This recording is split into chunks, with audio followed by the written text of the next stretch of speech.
Dalam nama Bapa dan Putra dan Roh Kudus. Amin. Ya Tuhan Yesus Kristus, bukalah telinga dan mata hati kami agar kami dapat mendengarkan dan memahami perkataan-Mu serta melakukannya dalam kehidupan kami. Cerahkanlah pikiran dan pemahaman kami dengan terang Roh Kudus-Mu, sehingga kami tidak hanya mendengarkan dan merenungkan sabda-Mu, tetapi mewujud nyatakannya dengan pertobatan, dengan pengudusan diri kami demi keselamatan jiwa dan raga kami kelak. Dengan pengantaran Kristus Tuhan kami. Amin.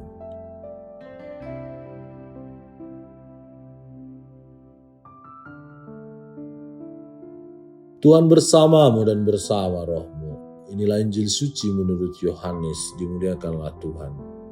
Sesudah mendengar semuanya itu, banyak dari murid-murid Yesus yang berkata, perkataan ini keras, siapakah yang sanggup mendengarkannya? Yesus yang di dalam hatinya tahu bahwa murid-muridnya bersungut-sungut tentang hal itu, berkata kepada mereka, adakah perkataan itu menggoncangkan imanmu? Dan bagaimanakah jikalau kamu melihat anak manusia naik ke tempat di mana ia sebelumnya berada? Rohlah yang memberi hidup, daging sama sekali tidak berguna. Perkataan-perkataan yang kukatakan kepadamu adalah roh dan hidup. Tetapi di antaramu ada yang tidak percaya. Sebab Yesus tahu dari semula siapa yang tidak percaya dan siapa yang akan menyerahkan dia.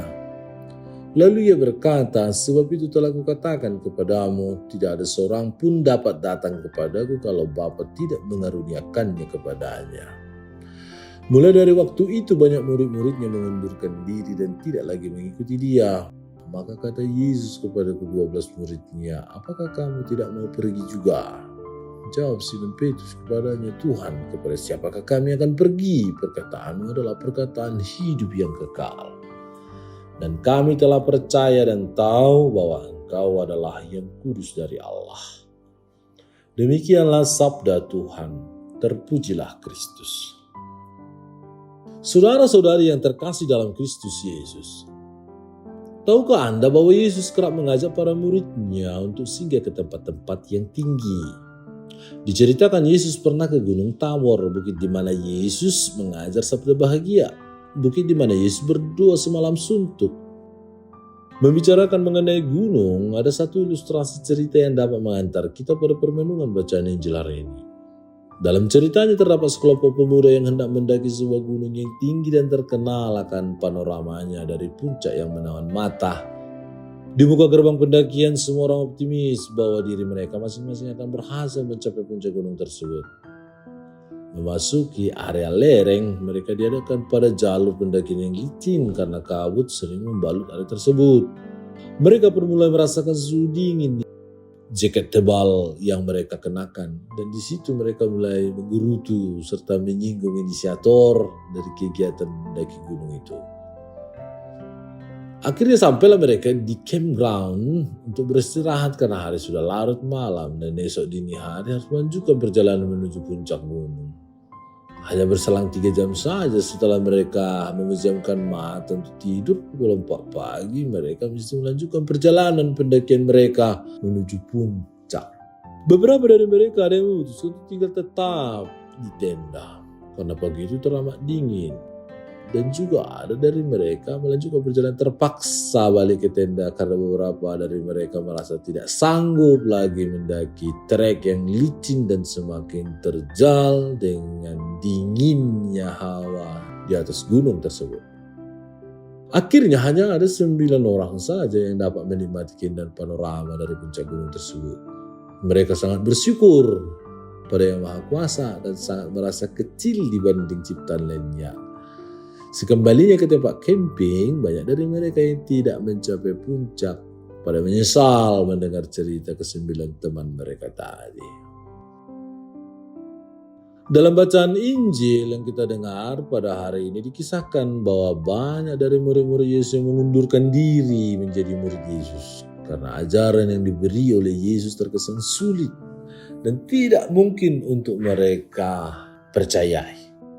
Boleh kita ketahui juga bahwa mereka belum mampu menerima pewahyuan Yesus sebagai roti surgawi yang memberikan hidup kekal, dan itu tidak lain bahwa Yesus adalah Sang Mesias yang dinanti oleh bangsa Israel. Yesus menekankan bahwa untuk mengenal Mesias itu datang dari karunia yang Bapa beri, artinya kehendak Roh Kudus dalam diri kita lah yang mesti kita dengarkan dan yang memampukan kita untuk memahami peristiwa penyataan diri Allah dalam diri Yesus. Di tahun sebelum ini, marilah kita belajar dari Santo Petrus, di mana dalam Injil hari ini, walaupun diuji Yesus dengan pertanyaan, apakah kamu tidak mau pergi juga? Petrus menjawab, Tuhan, kepada siapa kami akan pergi? Perkataanmu adalah perkataan hidup yang kekal. Sekalipun nantinya Petrus mengingkari Yesus, mengkhianati Yesus, namun dia tetap setia dan tidak meninggalkan Yesus. Dia menyesal dan dia bertobat dan dia menjadi pewarta Injil. Karena ia tahu dan dikatakan dalam kalimat berikutnya, kami telah percaya dan tahu bahwa engkau adalah yang kudus dari Allah. Dari Petrus kita juga boleh belajar nilai kesetiaan dan kepercayaan yang tidak akan mengecewakan. Karena Yesus sendiri telah berjanji untuk memberikan kehidupan kekal bagi setiap orang yang mengimaninya. Maka perlu agar kita memohonkan rahmat iman agar Tuhan membantu kita menerangi akal dan budi kita, hati kita, untuk tidak ragu-ragu, untuk tidak tak percaya, melainkan untuk semakin percaya dan mencintai Yesus, dan penuh keyakinan menyerahkan seluruh hidup kita dalam tangan karya penyelenggaraan ilahinya yang luar biasa, yang penuh dengan misteri.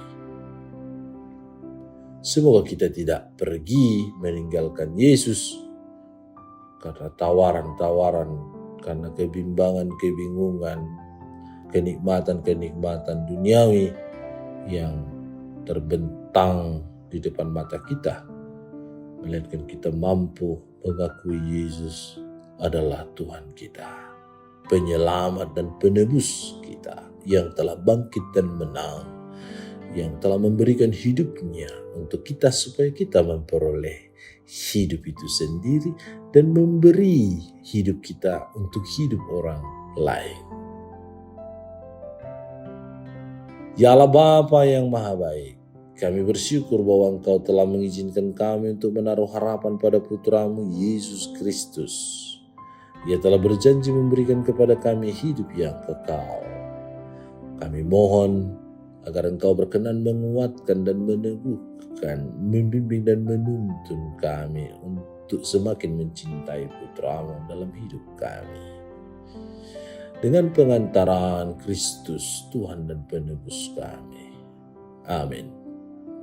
Tuhan bersamamu dan bersama rohmu. Semoga saudara sekalian dilindungi, dibimbing dan diberkati oleh Allah yang Maha Kuasa, Bapa dan Putra dan Roh Kudus.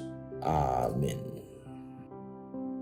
Allah Bapa kami, penuntun kehidupan, Engkau telah menuntun Abraham menuju tanah terjanji. Engkau juga menuntun bangsa Israel menuju tanah Yerusalem melalui tangan Musa. Kini kami umat-Mu keuskupan Padang sedang berjalan bersama dalam sinode kefikepan menuju keselamatan yang Engkau janjikan dalam diri Putra-Mu Yesus Kristus. Tuntunlah peziarahan hidup kami dengan kuasa Roh Kudus-Mu, agar kami tetap tabah, sabar dan setia menghadapi kesulitan dan tantangan hidup. Bimbinglah kami supaya mampu berjalan bersama, saling meneguhkan dalam iman, harapan, dan kasih. Bunda Maria, doakanlah kami putra-putrimu sepanjang sinode kefikepan ini berlangsung. Ya Bapa, Engkau kami sembah dan muliakan, kini dan sepanjang masa. Amin.